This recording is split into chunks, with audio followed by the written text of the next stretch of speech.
सभी को प्यार भरा नमस्कार। यह सुपर्वाण वाणी विलास कक्षा है, परम स्थायी का कक्षा है और इसमें काव्य पाठ शिक्षण दिया जाएगा। अत्युन्नत श्रेणी विद्यार्थियों के लिए है जिनको संस्कृत का पूर्ण ज्ञान है और उसको काव्य पाठ आदि में वो लगाना चाहते हैं। आप सभी का स्वागत है। प्रार्थना करके हम पाठ को प्रारंभ करते हैं।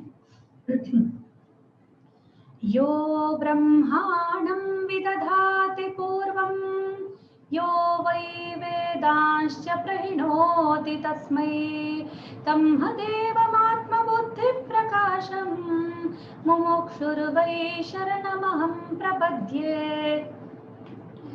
संस्कृते ह्यनुरक्ताश्च शिक्षणाय प्रवर्तिताः विलासे च सुपर्वाण वाण्या स्वागतमस्तु वः।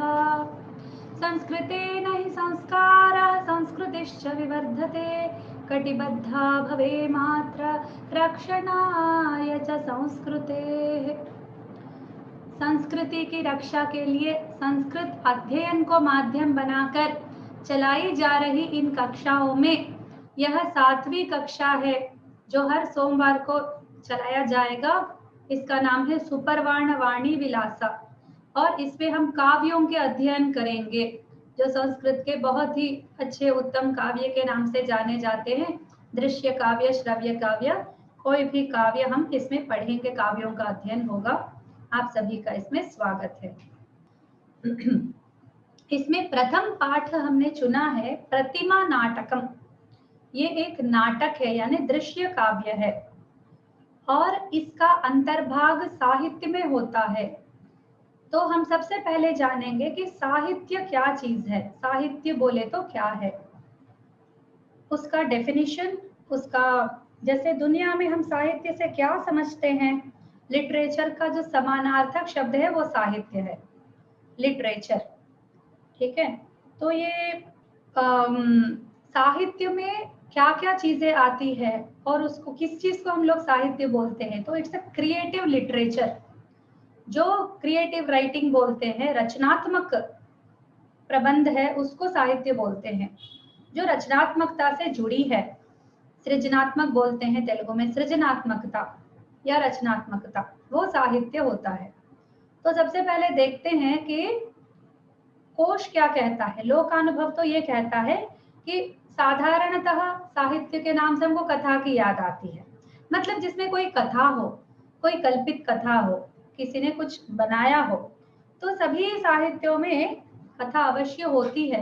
तो वो, और हम संस्कृत की ही साहित्य की बात कर रहे हैं। इंग्लिश लिटरेचर में, हिंदी साहित्य में कई सारे अन्य विषय होते हैं और संस्कृत साहित्य अपने आप में बहुत विशिष्ट है। तो हम साहित्य का शब्द और अर्थ जानते हुए धीरे धीरे संस्कृत साहित्य के बारे में जानेंगे। तो ये साहित्य शब्द जो है वो क्लीब यानी नपुंसक लिंग का शब्द है और स्त्री में भी होता है साहित्य। तो ये सहिता शब्द के साथ श्याई प्रत्यय जोड़ने पर होता है। श्याई में यह बचता है और इसका अर्थ होता है मेलनम सहितस्य भावः, जो सहित होने का। तो साहित्य यानी लिटरेचर के अर्थ में क्या चीज सहित होता है, यानी उसका समाधान हमको एक अलंकार शास्त्र से मिलता है। शब्दार्थौ सहितौ काव्यम, यानी शब्द और अर्थ जो मिलकर रहते हैं उसको साहित्य कहते हैं। तो मैंने कहा वह बाहर गया है, थोड़ी देर में आएगा। अब ये शब्द भी है, इसमें अर्थ भी है, तो ये क्या काव्य हो गया? नहीं। तो कैसा शब्द और अर्थ काव्य है, तो उसके बारे में बहुत सारे पुस्तकें ही रची गई हैं जो बताते हैं कि वो शब्द कैसा होना चाहिए, वो अर्थ कैसा होना चाहिए। तो कुछ विशिष्ट शब्द और अर्थों का जो योजना होती है वो साहित्य होती है। ठीक है, तो उसके बारे में अभी शब्दकल्पद्रुम में क्या अर्थ दिया है ये हम चर्चा कर रहे हैं।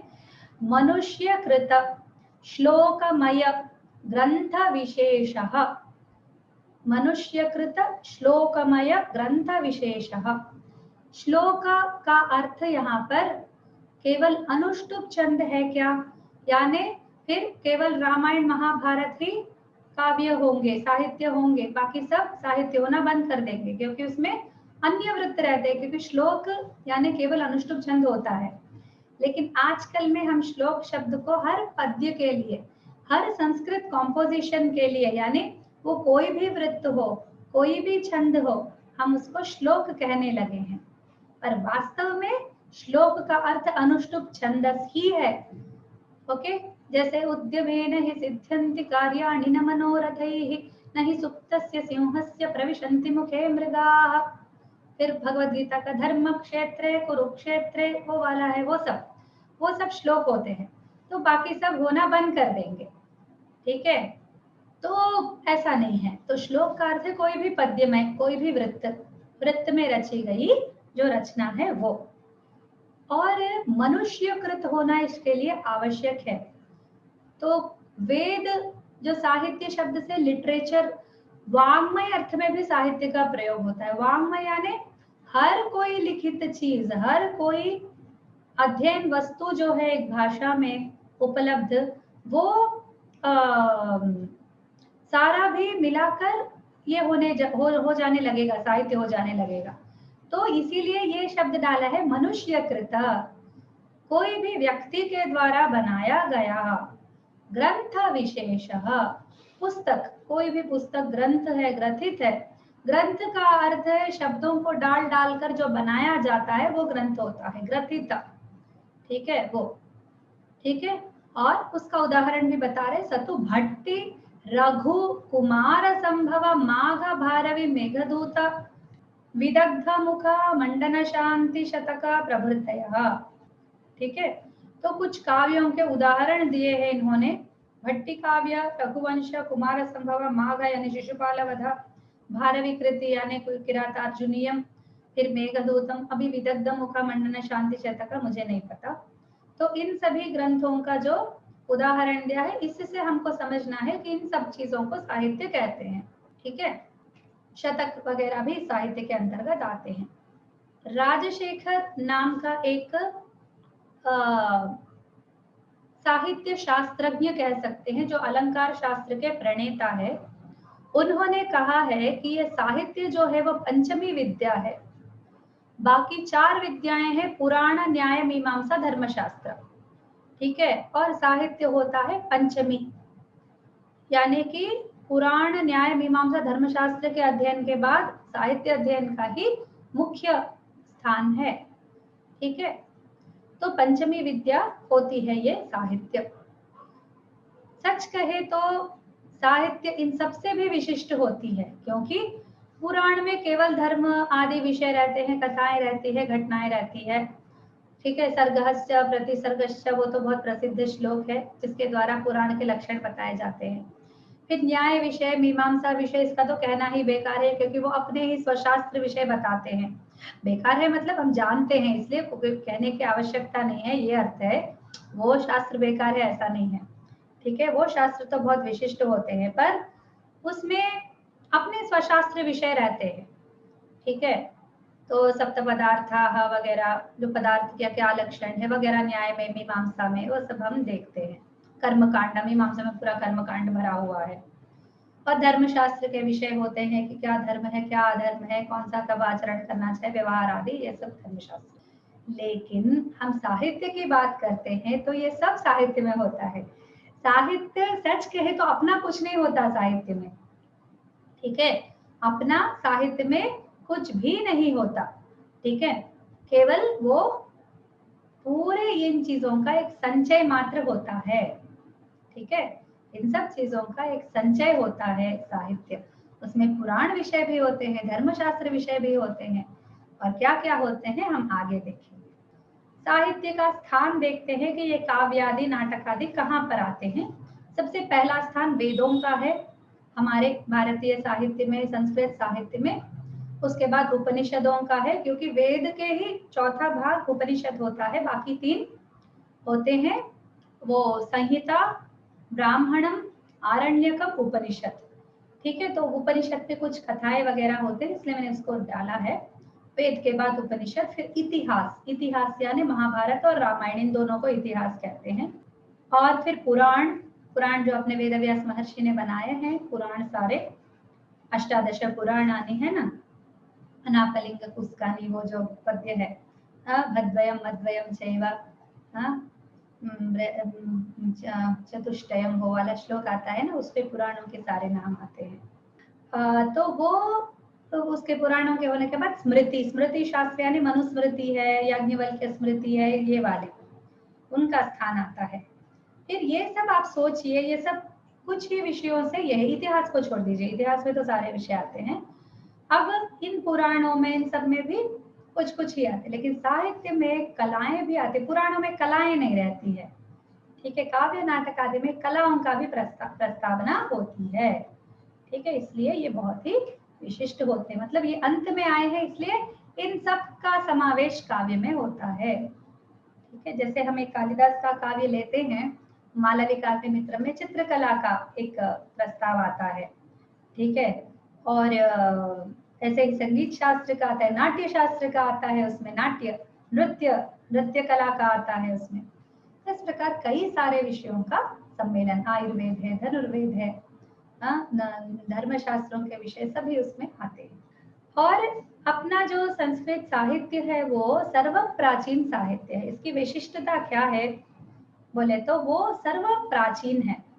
ऋग्वेद सबसे प्राचीन ग्रंथ है इस धरा पर उपलब्ध, और उसका काल जाता है कहीं छठी सहस्त्र 6000 बिफोर कॉमन एरा, ठीक है। तो ये जो कॉमन एरा सामान्य शक है, सामान्य शक से पहले पूर्व सामान्य शक में वो 6th सेंचुरी बीसी, ठीक है, 6000 बीसी में वो पड़ता है, नॉट 6th सेंचुरी, 6000 बीसी में पड़ता है।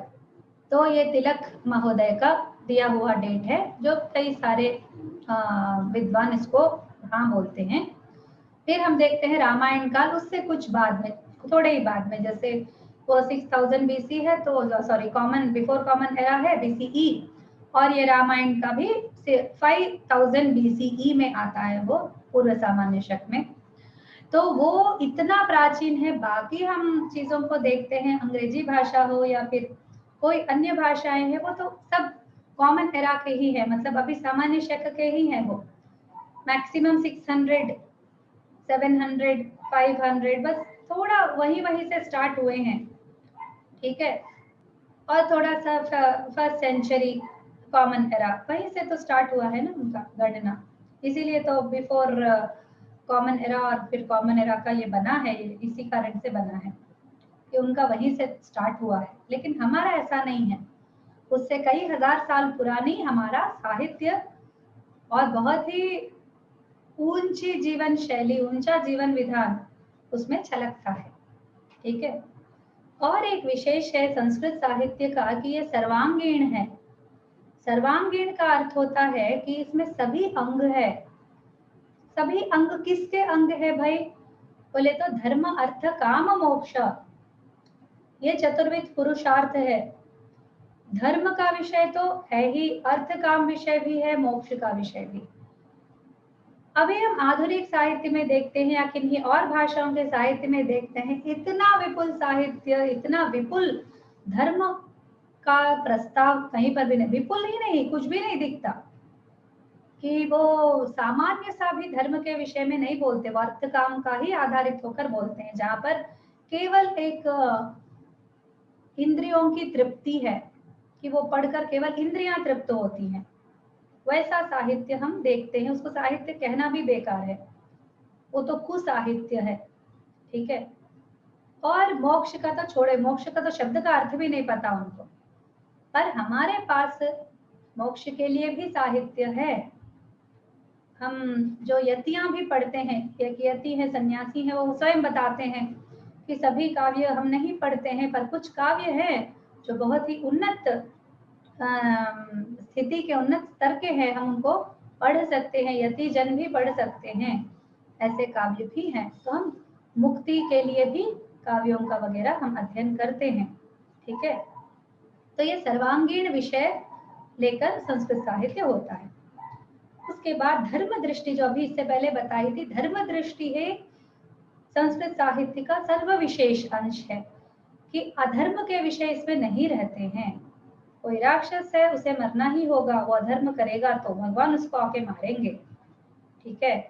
और वो जो सत्यमेव जयते, ठीक है, असत्यम न असत्यम, असत्य का हम हमेशा हार होती है, तो कभी असत्य को हमने साहित्य में जीतने नहीं दिया, ठीक है। वो संसार में ही नहीं जीतता है तो वो साहित्य में कैसे जीतेगा। लेकिन हम बाकी साहित्यों में आजकल देखते हैं, आजकल तो इतनी दुष्प्रवृत्तियां हो गई है कि हम विलेनी कैरेक्टर को, यानी वो प्रोटैगोनिस्ट होता है, यानी उसको हीरो भी नहीं कह सकते क्योंकि हीरो नायक होता है और वो गलत नहीं हो सकता। आजकल के मूवीज में या फिर लेखनों में हम देखते हैं कि लोगों को विश्वास उठ गया है कि धर्म जीतेगा, ठीक है। तो वो ऐसी ऐसी चीजें दिखाते हैं जिसमें चोर लुटेरे डकैत करने वाले उनकी जीत हो रही है, और जो पुलिस है, जो रक्षक है, धर्म के सेवक है, उन लोगों का हार हो रहा है। ऐसा दिखाने वाले जो एक रोगी मानसिकता, एक मानसिक रोगियों जैसी एक स्थिति बन गई है लोगों की साहित्य क्रिएट करने वालों की, उसके लिए एक अच्छा सा मेडिसिन है, एक अच्छा सा औषधि है संस्कृत साहित्य का अध्ययन। हम संस्कृत साहित्य का अध्ययन नहीं करके उसे छोड़कर हम भूल गए कि अच्छा साहित्य होता क्या है। कुछ भी लिख दिया जो बिक जाए, कुछ भी लिख दिया जो थोड़ा इंद्रियों को प्रेरेपित कर दे, और बहुत इसमें सस्पेंस है, इसमें थ्रिलिंग है, ऐसी चीजें लिख दें तो वो साहित्य हो गया। वो शब्द का ही अपमान है। ये संस्कृत साहित्य पढ़ के हमको पता चलेगा कि धर्म दृष्टि से काव्य जब लिखते हैं तो उसका कितना अच्छा प्रभाव हमारे सिविलाइजेशन पर, हमारी संस्कृति पर पड़ता है, ठीक है। तो ये, और सांस्कृतिक दृष्टि, हमारे पास एक संस्कृति है, मैं नहीं मानती कि बाकी के पास संस्कृति है, सच कह रही हूँ, उसको संस्कृति कह सकते हैं। वो एक जीवन विधान है, एक कुछ है, बस वो कुछ है, संस्कृति तो नहीं है, वो कुकृति है, विकृति है वो, ठीक है। साहित्य के नाम से, कला के नाम से जो कुछ होता है, उन चीजों को देखते हैं कि ना उसमें कोई अवगाहना है, ना ही उसमें कोई डेप्थ है, ना कोई समझ है, ना कोई पारमार्थिकता है, ठीक है। और हमारे साहित्य में जो अलौकिकता है, हमारी कलाओं में जो एक लौकिक होते हुए भी उससे परे, उससे ट्रांसेंड करने के मार्ग है, वो हमको किसी और साहित्य में नहीं मिलते हैं। कला दृष्टि तो भरी भरी पड़ी है, इतने कलाओं का समावेश होता है साहित्य। किसी कालिदास कृति को ले लीजिए, किसी भवभूति के कृति को ले लीजिए, इतने सारे विषय आपको उसमें एक उन्नत मानसिकता बनाने के लिए हमको मिल जाते हैं कि क्या कहें। फिर अब आते हैं साहित्य के प्रयोजनों पर, ठीक है। साहित्य प्रयोजन, ठीक है, आपने इतनी बड़ी बड़ी बातें बताई, वी आर नॉट इंटरेस्टेड, इससे क्या लाभ होगा, होता होगा बहुत उन्नत, हमें कुछ लेना देना नहीं है। अगर ऐसा कहते हैं तो प्रयोजन क्या क्या हो सकते हैं, एक बार उस पर दृष्टि डालते हैं। सर्वमुख्य प्रयोजन होते हैं केवल दो, केवल दो प्रयोजन सर्वमुख्य, एक उपदेश, एक आनंद। उपदेश यानी नीति बोध, ठीक है, कोई भी बताने लायक चीज, सारांश बोध। इन मनुष्य को हमेशा निस्वार्थ होना चाहिए, या मनुष्य को हमेशा धर्म मार्ग पर चलना चाहिए। रामायण को ले लीजिए कि किसी की पत्नी का अपहरण नहीं करना चाहिए, ठीक है। और महाभारत को ले लीजिए, किसी का भाइयों से ऐसे ये नहीं करना चाहिए, मात्सर्य भावना या फिर जलनखोरी नहीं करनी चाहिए। ये ऐसे जो भी उपदेश हमको मिलते हैं काव्य के माध्यम से, वो बहुत ही उत्तम प्रयोजन होता है। इंसान सोचने लगता है, हम सोचते जैसे आजकल, अगर हम ना साहित्य का कोई डिस्कशन, तो आजकल का फैशन नहीं है, मूवीज के बारे में हम डिस्कस करते हैं बैठ के, तो हम सोचते हैं कि इसका कोई प्रभाव है ही नहीं। लोग बोलते हैं अरे मूवी है यार, छोड़ो ना। लेकिन सच कह रहे हैं क्या वो? उसका प्रभाव, एक मूवी देखने के बाद उसमें जो भी घटनाएं दिखाई गई है, क्या आपके मानसिकता पर उनका प्रभाव नहीं पड़ रहा है? सीधा सीधा समाधान, पड़ता है, बिल्कुल पड़ता है। पर लोग उसके बारे में बोलना नहीं चाहते, उसमें से वो खुश नहीं है, उसमें अधर्म को जीतते हुए दिखाया जा रहा है। आपको अंदर पता चल रहा है, भारतीय होने के नाते, मैं बाकी देशों की बात नहीं कर रही हूँ, मैं बाकी संप्रदायों की, बाकी संस्कृतियों की बात नहीं कर रही हूँ, केवल भारतीय जो हमारे सनातन धर्म में पले बड़े हैं, इन भावनाओं को जो जो बचपन से सुनते आ रहे हैं कि सत्यमेव जयते, धर्मो जयते ना धर्मः, अधर्म का जीत नहीं होता है, जो सुनते आ रहे हैं, वो फिल्म में एक अधर्मी को जीतते हुए जब देखते हैं तो उनको दर्द होता है अंदर, बोलते अरे ये कैसे दिखा रहे हैं, क्यों ऐसा ये बताने का प्रयास कर रहे हैं। फिर चर्चा करने लगते हैं तो दूसरे लोग जो इतने इतने सनातन धर्म से रिलेटेड नहीं है वो लोग बोलते अरे छोड़ो ना, क्या होता है। लेकिन हम सब मानते हैं कि फिल्मों का प्रभाव हमारे मानसिकता पर पड़ता है। तो जब हम गलत चीज देखते हैं तो मानसिकता गलत बन जाती है, प्रवृत्तियां गलत हो जाती है, व्यवहार गलत हो जाता है, हमें लाइसेंस मिल जाती है, हमें लगने लगता है कि हम भी अधर्म कर सकते हैं। ठीक है, तो वो एक गलत चीज है। इसीलिए संस्कृत साहित्य का अध्ययन बहुत आवश्यक है, जिसमें केवल धर्म की बातें होती हैं और एक उन्नत प्रवृत्ति, उन्नत जीवन विधान का हमको और उपदेश अवश्य होता है। उपदेश हर कदम पर अवश्य झलकता रहता है। ठीक है, फिर आनंद, ठीक है, सिर्फ उपदेश है, ये उपदेश है तो धर्मशास्त्र पढ़ सकते हैं। उपदेश ही चाहिए तो धर्मशास्त्र पढ़ लेंगे, उसमें तो सीधा सीधा सब उपदेश ही लिखे हैं। वेद पढ़ लेंगे, धर्मम चरा सत्यम वदा, उसमें सब लिखा हुआ है। हाँ, स्वाध्यायान मां प्रमदः, सब लिखा हुआ है, उसमें उपदेश है। तो बाकी मेरे को क्यों क्यों आप ये सब बता रहे, तो नहीं, काव्य आनंद भी देता है। ठीक है, वेद पढ़ के किसी को आनंद होता है, आनंद मतलब जो इंद्रिय जनित आनंद है, जो नॉर्मल ये नहीं, उन्नत कोटि का, जो एक मानसिक उन्नत स्थिति में ले जाकर जो आनंद, एक ध्यान करके हम आनंद पाते हैं ना, उस टाइप का आनंद। ये नहीं कि एक केला खा लिया, एक स्वीट खा लिया, या बाहर जाके थोड़ा घूम नाच लिया तब आनंद होता है, उस आनंद की बात नहीं कर रहे हैं। जो एक ध्यान करके आनंद प्राप्त होता है, जो एक शांति से एक अचीवमेंट करके एक हम एक डिस्कवरी करते तब आनंद होता है। अभी हमें पता चला कि कुछ ऐसे कुछ विशेष हो गया है, कुछ इसका दवाई आ गई है अभी सिचुएशन में, तो उस दवारे हमें आनंद मिल गया, तो उस टाइप का एक रहता है। तो साहित्य पढ़ते पढ़ते भी एक उन्नत कोटि का आनंद, ठीक है, यही बताना चाहती हूँ बस। तो वो कोई स्वार्थी आनंद नहीं है, कोई इंद्रिय को तृप्त करने वाला संतोष भाव नहीं है। ठीक है, वैसा वाला आनंद मिलता है। आनंद में बहुत सारे लेवल्स होते हैं जी, बहुत सारे लेवल्स होते हैं। फिर इसके मुख्य प्रयोग, वो तो सर्व मुख्य प्रयोजन है जो सभी लोग हाँ कर चुके हैं उस पर।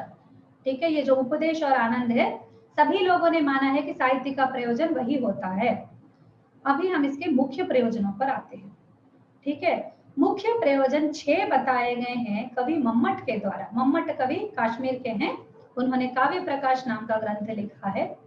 वो एक श्लोक रच के अपने काव्य प्रकाश के माध्यम से काव्य प्रयोजन हम बताते हैं कि काव्यम यशसे अर्थकृते व्यवहार विदे शिवेत रक्षतये सद्यः परनिर्वृतये कांता संमिततयोपदेश युजे, ये बताते हैं।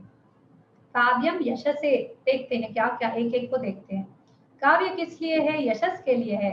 जब कवि एक काव्य लिखता है तो उसको यशस मिलती है, तो उसको लिखने से मिलती होगी, हमें पढ़ के क्या, तो हमें भी पढ़ने से मिलेगी। अभी मैं बैठ के बात कर रही हूँ कालिदास के काव्य के, मैं कई सारे काव्य पढ़ूंगी तो मेरा भी यशस होगा, मुझे बहुत सारे अच्छे अच्छे विषय को ज्ञान हो जाएगा। मैं भी बोलूंगी तो मेरे बातों से छलकेगा, आप भी पढ़ेंगे तो आप बहुत अच्छी अच्छी उन्नत लेवल की आप बातें करने लगे, आपका भी यशस होगा। अरे इसने तो कई सारे काव्य पढ़े, हम भी मानते हैं ना। आजकल भी हम कोई अच्छे से पढ़ा लिखा व्यक्ति को देखते हैं तो हमें आनंद होता है, अरे सच में इसकी बहुत अच्छा नाम है रे, ये बहुत अच्छा साहित्य पढ़ा है। ठीक है, तो हमारा भी यशस होता है। फिर अर्थकृते, पैसे मिलते हैं, तो कवि को भी पैसे मिलते हैं, जो काव्य लिखा उसने तो उसको भी पैसे मिलते हैं, और हम भी उसके आधार पर इन काव्य ज्ञानों के आधार पर हम भी कविताएं लिखना स्टार्ट करेंगे तो हमें भी पैसे मिलेंगे। ठीक है, तो थोड़ा पारंपरिक प्रयोजन है, थोड़ा नेक्स्ट लेवल का। फिर व्यवहार विदे, व्यवहार यानी कैसे कहाँ प्रवर्तन। आजकल हम देखते हैं, बच्चों को देखते हैं, युवकों को देखते हैं, आज की युवा पीढ़ी में कहाँ कैसा व्यवहार करना है, ये ज्ञान का पूरा लोप हो रहा है। स्पेशली बड़ों के साथ कैसे रहना है, क्लासरूम में क्या बोलना है, क्या नहीं बोलना है, टीचर के साथ कैसे रहना है। हाँ, हम पैसे देते हैं स्कूल में इसलिए हम बैठ के पढ़ेंगे, आप पैसे लेते हैं इसलिए आप खड़े होकर पढ़ाएंगे, ये वाली संस्कृति से हम लोग गुजर रहे हैं। ठीक है, आजकल ऐसी स्थिति है। तो ऐसी स्थिति में व्यवहार ज्ञान कितना जरूरी है कि खड़े भी नहीं होते हैं बच्चे जब प्रश्न पूछते हैं, उनका व्यवहार देख के बहुत डर लगता है कि ये क्या सीखेंगे। विनय विद्या ददाति विनयम, नहीं, अगर विनय नहीं दे रहे तो ये विद्या नहीं है। ठीक है, तो वो व्यवहार का ज्ञान भी हमको इन सबसे मिलता है। फिर शिवेतर क्षतये, शिव इतर, देखिए कवि कितने सुंदर भाव से बोल रहे हैं। शिव इतर, शिव यानी कल्याण भाव, जो मंगल भाव होते हैं, मंगलमय शुभ हित, ठीक है, वो शिव। शिव के इतर, इतर यानी जो शिव नहीं है वो दूसरा चीज, उसकी क्षति के लिए, ठीक है, जो शिव इतर क्षति, क्षति यानी वो नष्ट हो जाए, यानी अशुभ का नष्ट हो जाए, वो बोल सकते हैं अशिव क्षतये बोल सकते हैं, लेकिन शिव इतर क्षतये बोलेंगे, वो शिव शब्द का ही प्रयोग करेंगे, ठीक है। तो इसीलिए कोई नास्ति नहीं बोलते हैं घर में, हमारे घर में भी सिखाते हैं ना, नहीं है नहीं बोलना चाहिए, अभाव है बोलना। संस्कृत में भी एक परंपरा है, अभावः अस्ति इति वक्तव्यम, नास्ति इति न वक्तव्यम, अभाव है, ठीक है, ऐसा। तो अभी भावेतर है ये भी बोल सकते हैं, ठीक है। इसी तरह से शिवेतर, शिव इतर क्षतये, सद्य परनिवृत्त है। नेक्स्ट ये वाले जो बाकी दो है वो ही ऊपर के उपदेश और आनंद है ना, वही वाले यहाँ पर बताए गए हैं।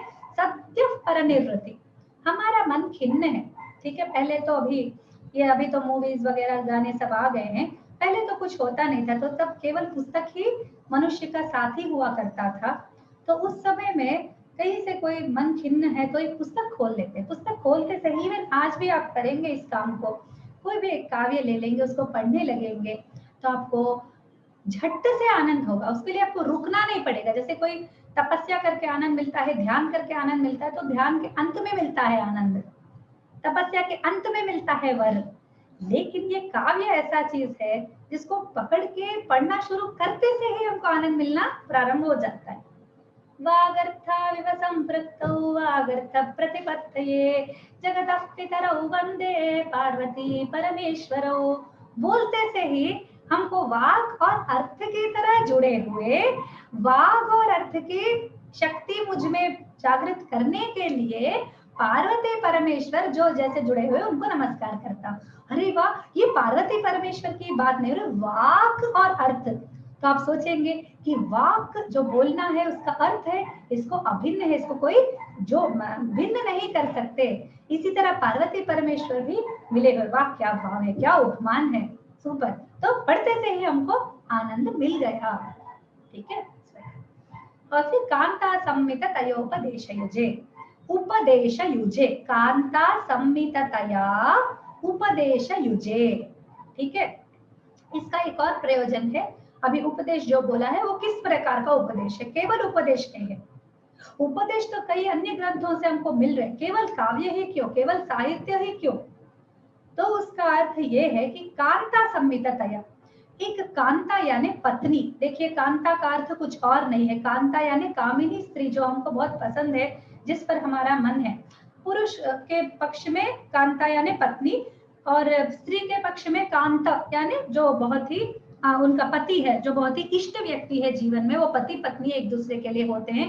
हमारे भारतीय संस्कृति में कोई और चीज नहीं है, प्रियतमा है, जो प्रिया व्यक्ति है वो केवल पत्नी होती है, पत्नी अलग और प्रिया व्यक्ति अलग होने की दुष्ट संस्कृति के भाग हम नहीं है, ठीक है। तो कांता शब्द से आजकल दो व्यक्ति अलग हो गए हैं, पत्नी अलग और फिर प्रिया अलग, लेकिन वहां ऐसी स्थिति नहीं थी, तो कांता पत्नी होती है। तो पत्नी जब बोलती है तो पति को बहुत अच्छा लगता है, ठीक है, वो सबसे इष्ट व्यक्ति होती है, उसकी बातें सुनने की इच्छा होती है, ठीक है।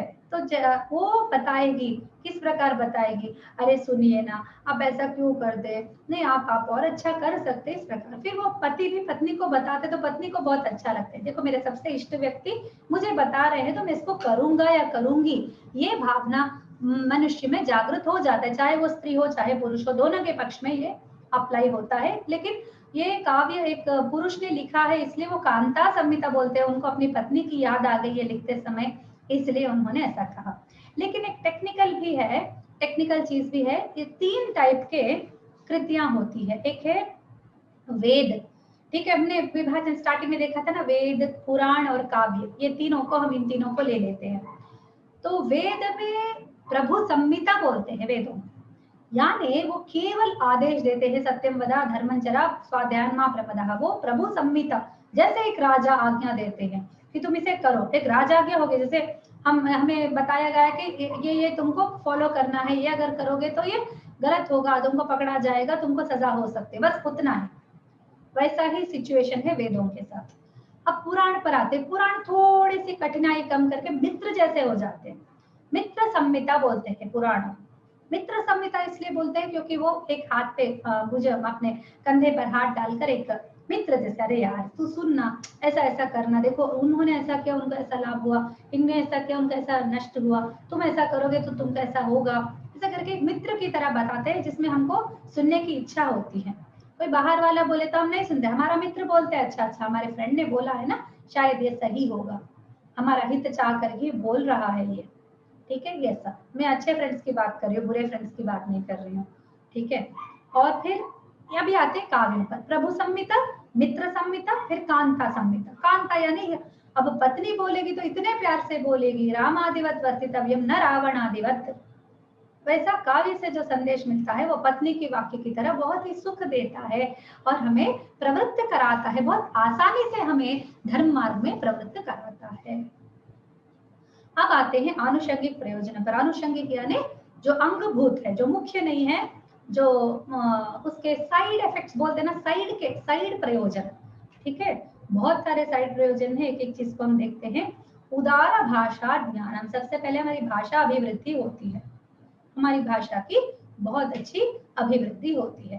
फिर नियमबद्ध लेखनम, ये जो कृतियां हैं बहुत अच्छी शास्त्रीय दृष्टि से लिखी गई हैं, एक भी ऐसा चीज हमको संस्कृत साहित्य में, पूर्व साहित्य में नहीं दिखता है जो अशास्त्रीय हो, जो अधार्मिक हो, जो नाट्य शास्त्र इत्यादि जो प्रामाणिक, जैसे कुछ लिखने के लिए बैठते हैं तो वो लोग, जैसे कोई डॉक्टर बना तो वो मेडिकल बुक्स पढ़ के ही डॉक्टर बना है ना, वो मेडिकल बुक्स को छुआ भी नहीं और डॉक्टर बन गया, ऐसा हो ही नहीं सकता।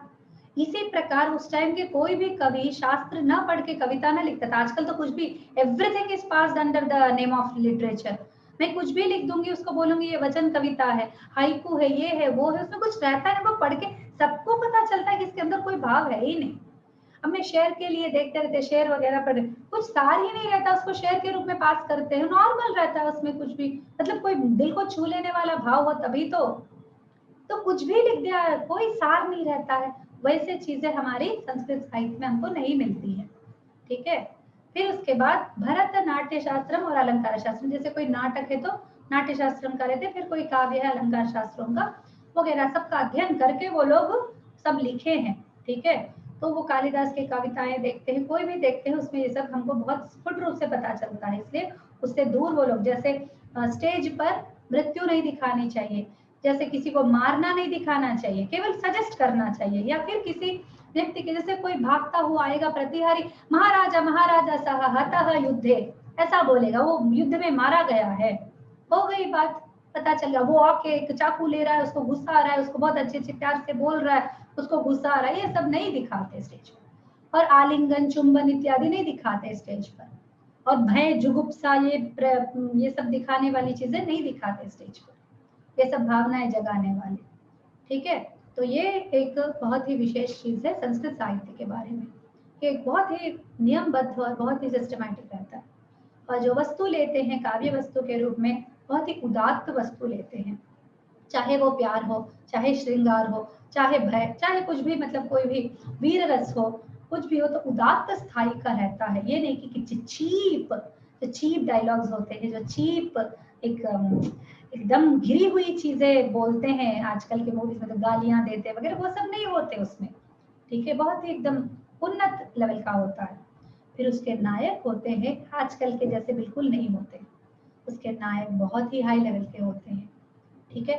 वो बहुत ही उन्नत कोटि के, जो त्यागशील है, जो समझदार है, ठीक है। वो जो विधि के सामने झुकते हैं, मतलब जो विधि यानी जो नियम पालन करना चाहिए व्यक्ति को, धर्म, उसके सामने झुकने वाले, केवल धर्म के लिए वो लोग जिए हैं, ऐसे लोग हमको नायक के रूप में मिलते हैं।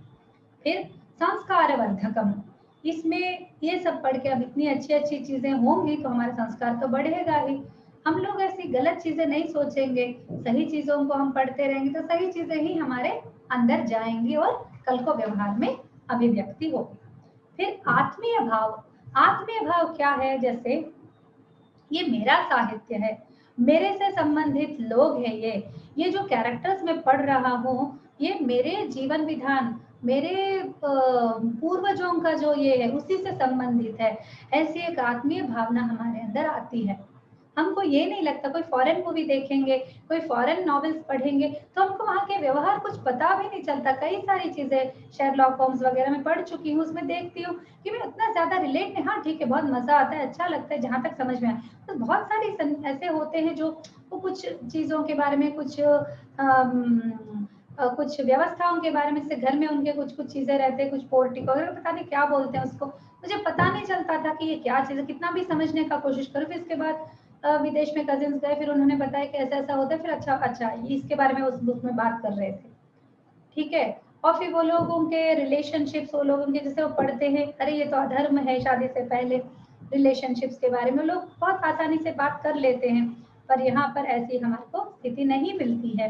तो इसीलिए वो हमसे, हमारे जीवन विधान से, जो हमारे पूर्वजों का जीवन विधान है उससे हमारा जुड़ा हुआ एक हमको बंध देता है, हमको बंधन में डाल देता है वो साहित्य हमारे अस्तित्व से।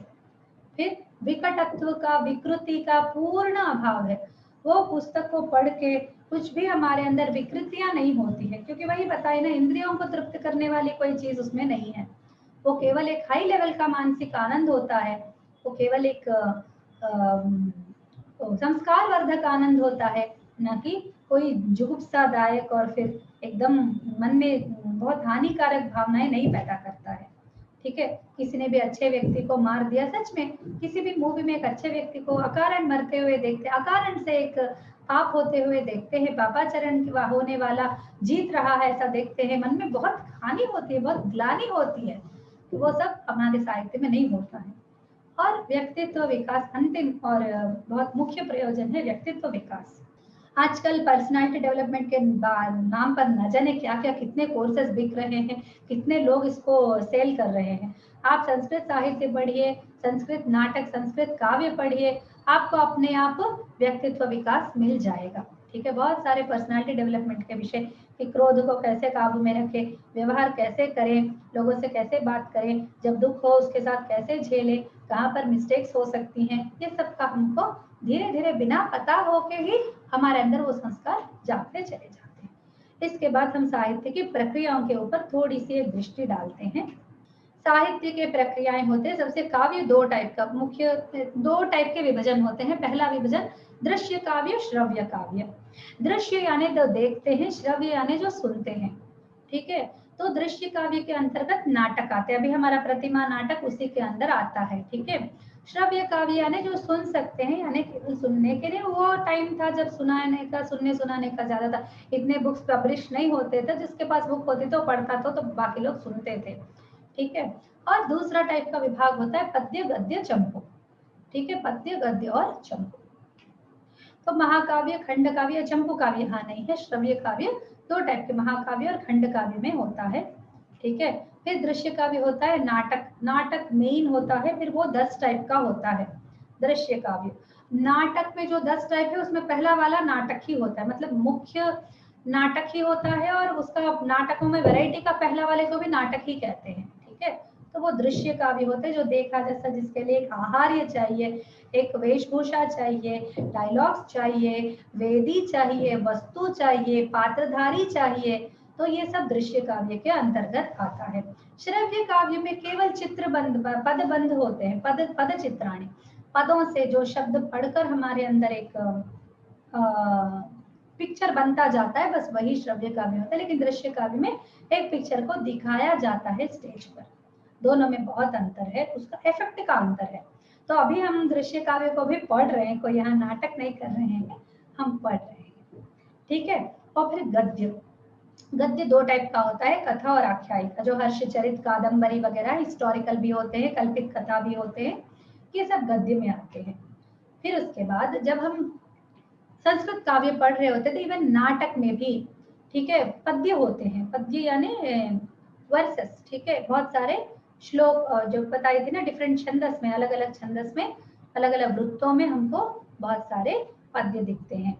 और वो बहुत, उसमें कई सारे अलंकारों का भी प्रयोग होता है, उसमें कई सारे अलंकार, जैसे कोई क्या कहते हैं ये, अनुप्रास अलंकार आदि। ठीक है, शब्द अलंकार, अर्थ अलंकार, दो टाइप के होते हैं ना अलंकार, उन सब का भी हमको कुछ अच्छे व्याख्या के साथ हम अगर पढ़ेंगे तो वो सबका विवरण के साथ हम लोग पढ़ सकते हैं। ठीक है, जैसे अलंकार का अर्थ, एक अनुप्रास अलंकार का वो अपना प्रसिद्ध मुदाकरात्त मोदकम सदा विमुक्ति साधकम, वो वाले स्तोत्र में गणेश भुजंग प्रयात में एक आता है अंतिम वाला, नितांतकांत दंतकांति मंतकांतकात्मजम अचिंत्य रूप मंतहीन मंतराय कृंतनम हृदंतरे निरंतरम वसंतमेव योगिनां तमेक दंतमेव तम विचिंतयामि संततम।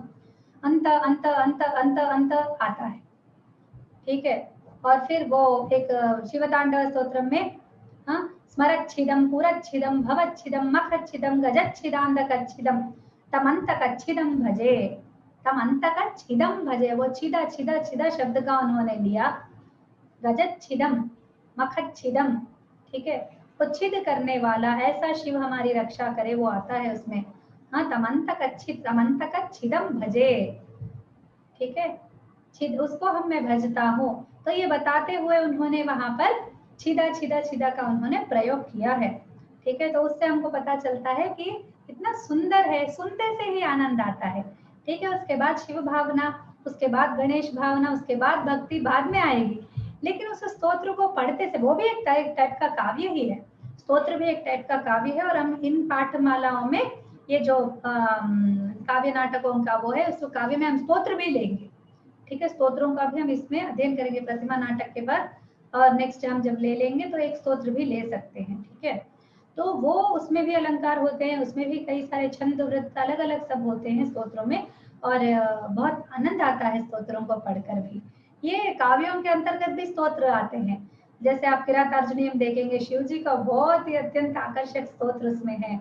ठीक है, ऐसा क्योंकि किरातार्जुनी में अर्जुन को मारने के लिए शिव जी आते हैं, तो वो जो सारे सन्निवेश में उसमें, फिर शिशुपाल वध में कृष्ण जी के स्तोत्र आते हैं, जब वो उसमें जाते हैं ना, याग में जाते हैं, युधिष्ठिर के यज्ञ वगैरह में जाते हैं, तो वहां पर वो आता है, शिशुपाल आता है, तो वहां पर भीष्म जी इनकी स्तुति करते हैं, तो वगैरह वो कवि लोग अपने भक्ति भाव के साथ लिखते। देखिए, वो लिख तो काव्य रहे हैं, लेकिन उसमें कितना उदात्त विषय को वो लोग रख रहे हैं, तो वो सबका हम आनंद लेते हुए आगे बढ़ेंगे। अभी ये नाटक, ये प्रतिमा प्रतिमा नाटक है ना, अभी नाटक पर स्पेसिफिकली आते हैं कि नाटक कितने टाइप का, 10 टाइप्स का होता है मैंने बताया, तो उनके नाम एक बार गिन लेते हैं। नाटकम सप्रकरणम भाणः प्रहसनंडिमः व्यायोग समवकारो विध्यंकेहा मृगा इति। तो ये 10 टाइप्स का होता है नाटक, प्रकरण, भाण, प्रहसन, डिम, व्यायोग, समवकार, वीथी या फिर वीथी ही, दोनों वीथी भी होता है, वीथी, और अंक ईहा मृगः। तो इन सब में अंतर होता है कैसे, नाटक में 5 to 10 अंक हो सकते हैं, प्रकरण में जैसे 2 या 3 अंक होते हैं, भाण होते हैं, फिर प्रहसन में 1 अंक होता है, ऐसा कुछ उसका एक सिस्टम रहता है। वीथी वो होता है जो वीथियों में खेला जाता है, उसके लिए कोई स्टेज वेज नहीं होता है, एक स्ट्रीट में वो लोग खेलना स्टार्ट कर देते हैं, वैसा वाला होता है। ठीक है, और व्यायोग है मध्यम व्यायोग, वो एकांक नाटक होता है, प्राय व्यायोग में 1 ही अंक होता है। तो इस प्रकार के कई सारे वैरायटीज है नाटकों के, उसके होता तो नाटक ही है, पर उसकी जो एक्सटेंस है, एक्सपांस है, वो उसमें अंतर होता है, इफेक्ट है उसमें अंतर होता है।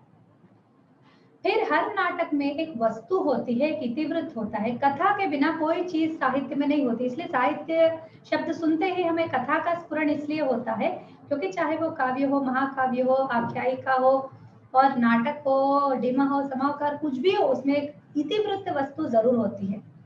ठीक है, जैसे मृच्छकटिकम ले लिया, ठीक है, और मुद्रा राक्षसम ले लिया, फिर अभिज्ञान शाकुंतलम ले लिया, सभी में कुछ ना कुछ इतिवृत्त वस्तु होती है।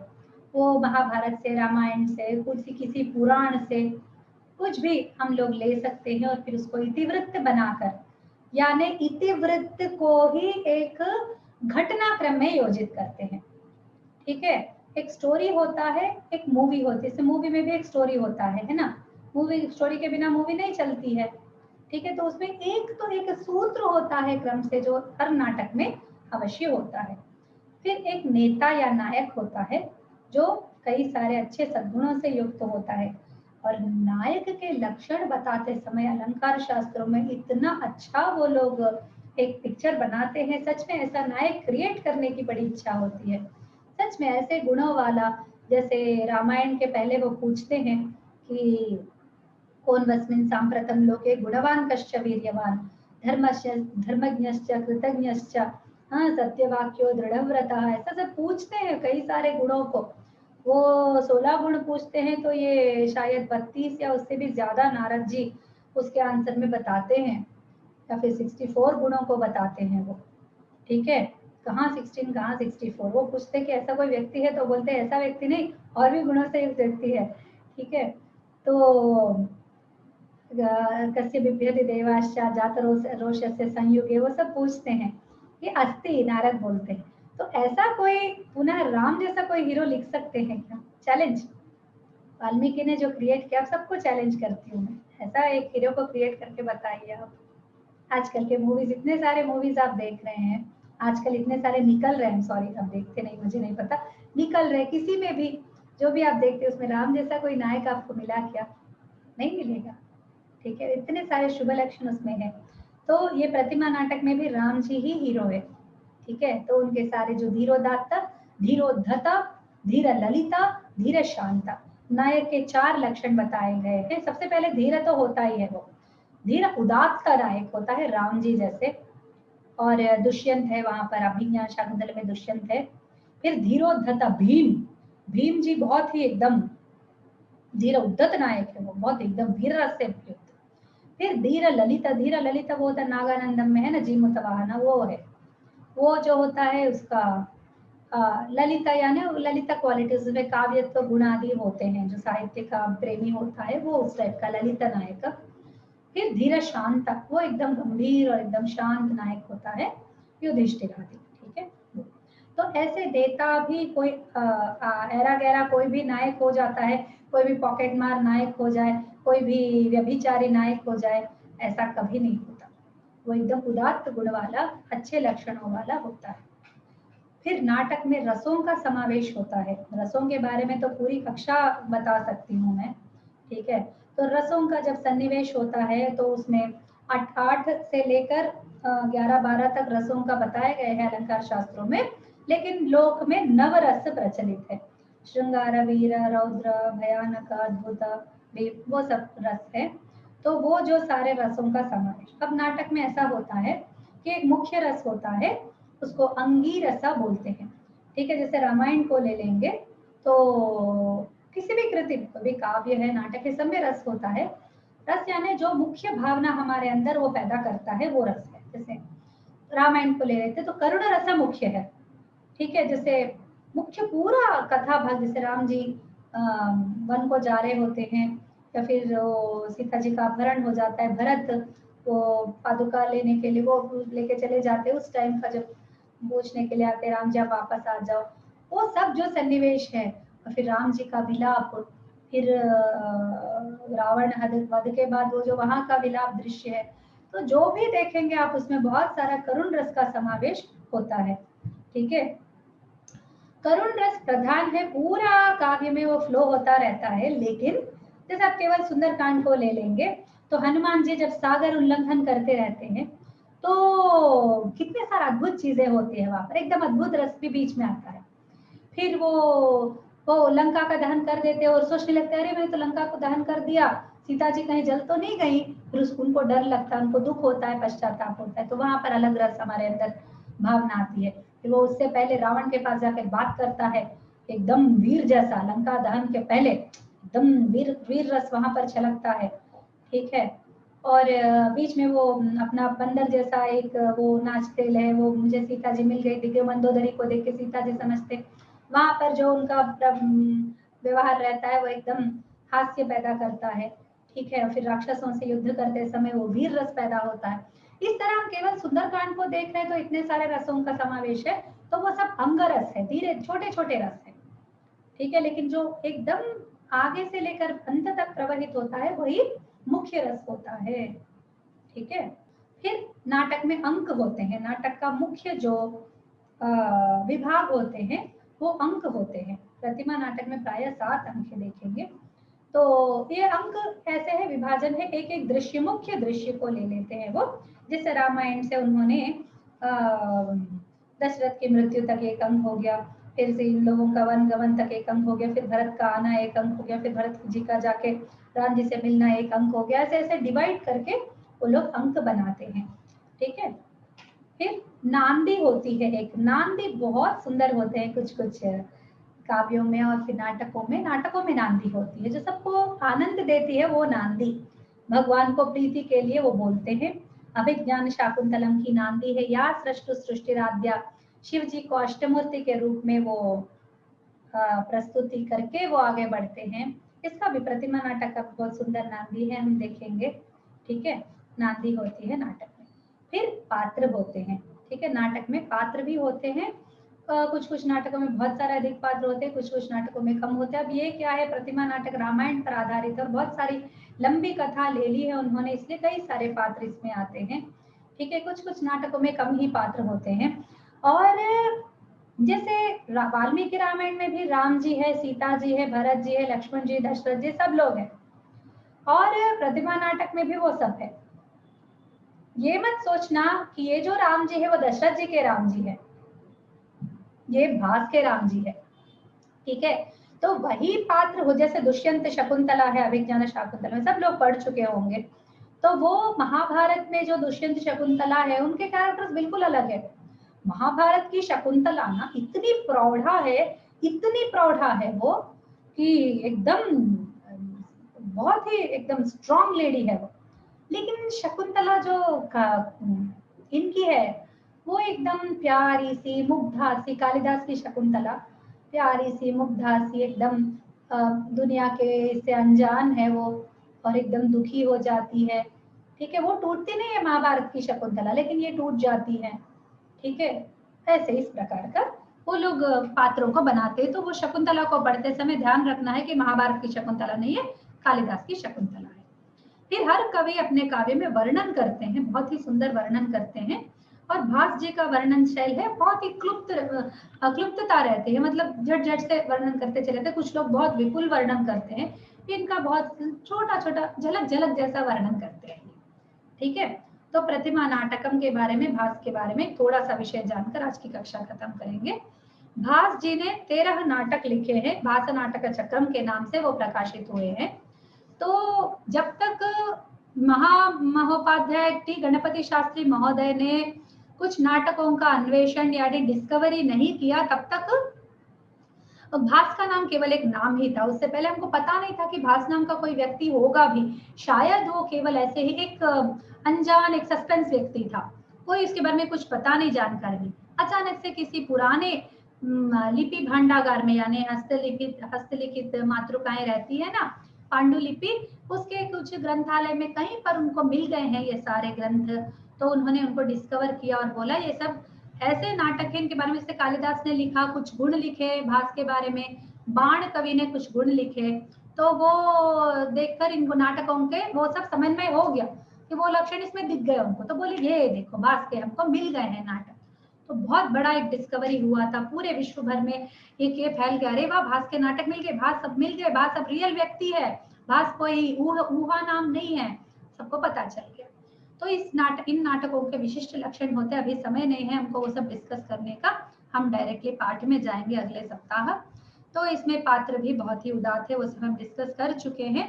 प्रकृति चित्रणम इनकी बहुत अच्छी होती है, भास की शैली बहुत ही सरल है और इसमें 7 अंक है प्रायः देखेंगे। अलंकार योजना इत्यादि बहुत विपुल नहीं रहती है, कहीं पर भी कृत्रिमता नहीं रहती है। मैंने हमारे क्लास में, डिग्री क्लास में, हमारा सबसे पहला जब मैंने संस्कृत करियर के लिए लिया था, तो उसमें सबसे पहला प्रतिमा नाटक ही था। हमारे सर ने हमको बहुत अच्छे से पढ़ाया था उस समय, तो उनको बहुत बहुत धन्यवाद देती हूँ अभी भी कि बहुत अच्छा उन्होंने एक हमको बेसिस दिया था। और भास के नाटक से हमारा अध्ययन स्टार्ट हुआ, जो एकदम सिंपल से नाटककार है और नाटककारों में सर्वप्रथम नाटककार भास जी हैं।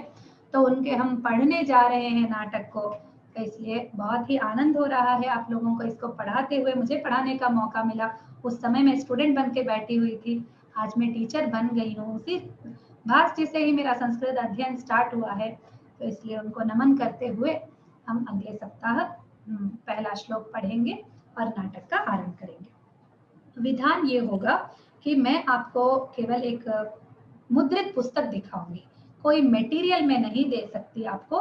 आप इंटरनेट में से आपको कोई हिंदी अनुवाद वगैरह मिल जाते हैं तो आप archive.org में खोज सकते हैं।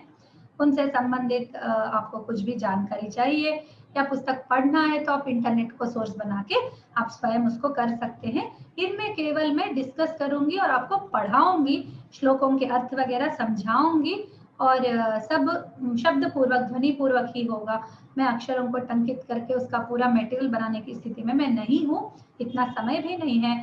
आप में से कोई अगर किन्हीं के पास समय है, शक्ति है, उत्साह है, तो इन पाठों को सुनकर आप कोई अच्छा सा मटेरियल बना सकते हैं यदि आप चाहें तो। ठीक है, कोई पाबंदी नहीं है, कोई भी करना ही है ऐसा कोई आवश्यक नहीं है। इसी से आप तृप्त हो जाएं, ये विनती है। ठीक है, अस्तु शुभमस्तु। भी मेरा पाठ पढ़ाना खत्म हो गया, किसी को कोई डाउट है तो पूछ सकते हैं पाठ से संबंधित। महोदय नमो नमः। नमो नमः।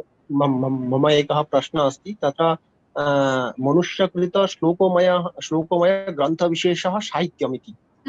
तत्र श्लोक साहित्यं तर्हि केवल श्लोकमय एवं भवति वा?